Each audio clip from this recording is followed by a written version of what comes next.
Bismillahirrahmanirrahim. Assalamualaikum warahmatullahi wabarakatuh.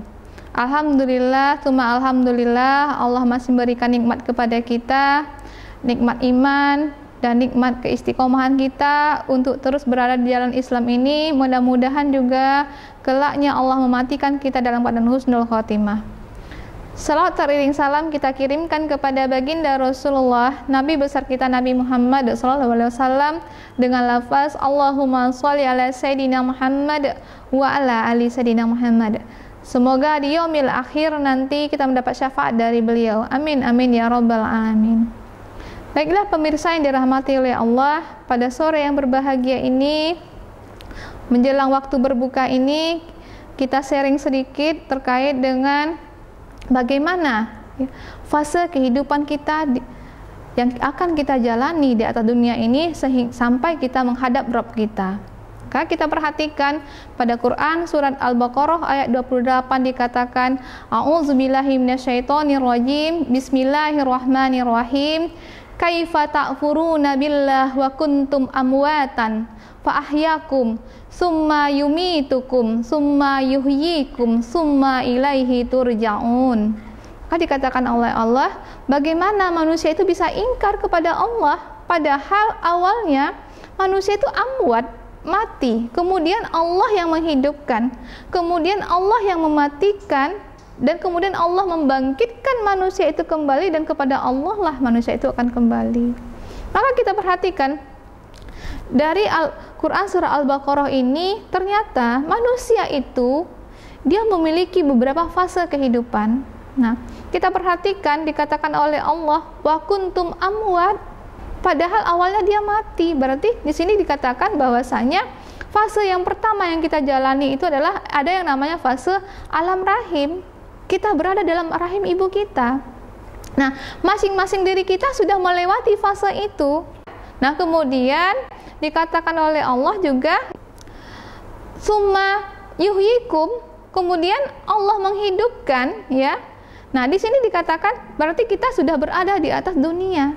Nah, semua kita berada di atas dunia ini, namun keberadaan kita di atas dunia ini tidaklah sama. Bisa jadi ya, kita ini hanya hidup di atas dunia ini hanya 40 tahun saja.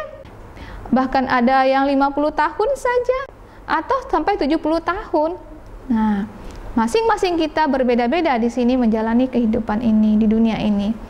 Kemudian Allah mematikan summa yumitukum. Kemudian Allah mematikan manusia itu. Maka kita akan memasuki fase yang ketiga, fase yang namanya alam kubur.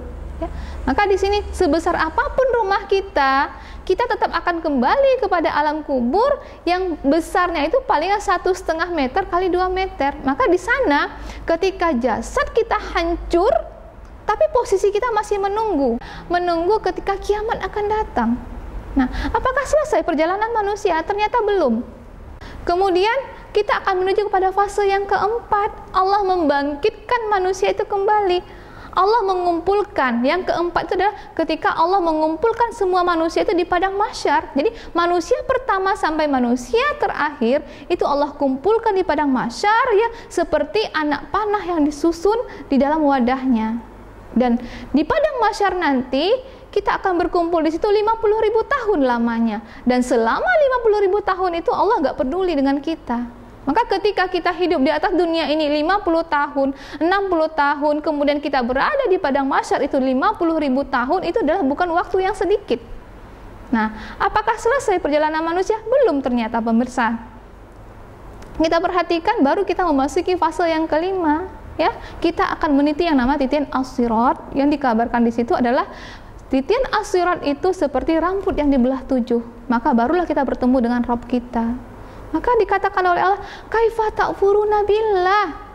Kasarnya itu Allah mengatakan bahwasanya bagaimana manusia itu bisa ingkar kepada Allah. Manusia itu kecil, tidak ada apa-apanya. Tapi kenapa manusia itu berani ingkar? Kok bisa-bisanya manusia ingkar kepada Allah? Kita kembali kepada Allah itu dalam keadaan hidup, pemirsa. Maka pergunakanlah waktu kita yang mepet ini, ya, untuk mengumpulkan amal kita supaya untuk kita tuai nanti di yaumil akhir. Maka kita perhatikan dunia ini hanya sebentar. Kan dikatakan oleh Rasulullah itu adalah nikmatnya dunia itu seperti apa? Seperti engkau mencelupkan jari jemarimu ke tengah lautan, kemudian engkau tak angkat jemari-jemarimu itu, maka air yang menetes di jari jemarimu itulah nikmatnya dunia. Kita perhatikan ternyata banyak di manusia di atas dunia ini ya yang rela meninggalkan lautan kemudian mengejar tetesan-tetesan yang menempel di jari jemarinya tadi. Maka Umar bin Khattab berkata bahwasanya dunia itu jangan sampai ke hati, cukup di tangan saja. Karena memang nikmat dunia itu hanya sementara saja. Nikmat dunia itu tidak selama-lamanya. Maka waktu kita yang mepet ini marilah kita sama-sama pergunakan ya untuk beramal kepada Allah mumpung di masih Ramadan ini ya, yang mana Allah memberikan reward kepada kita itu pahala yang sangat besar sekali. Maka pergunakanlah waktu yang singkat ini. Maka demikian saja pada sore yang berbahagia ini. Afwa minkum. Assalamualaikum warahmatullahi wabarakatuh.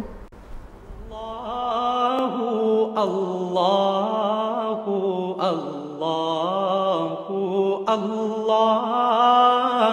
Allah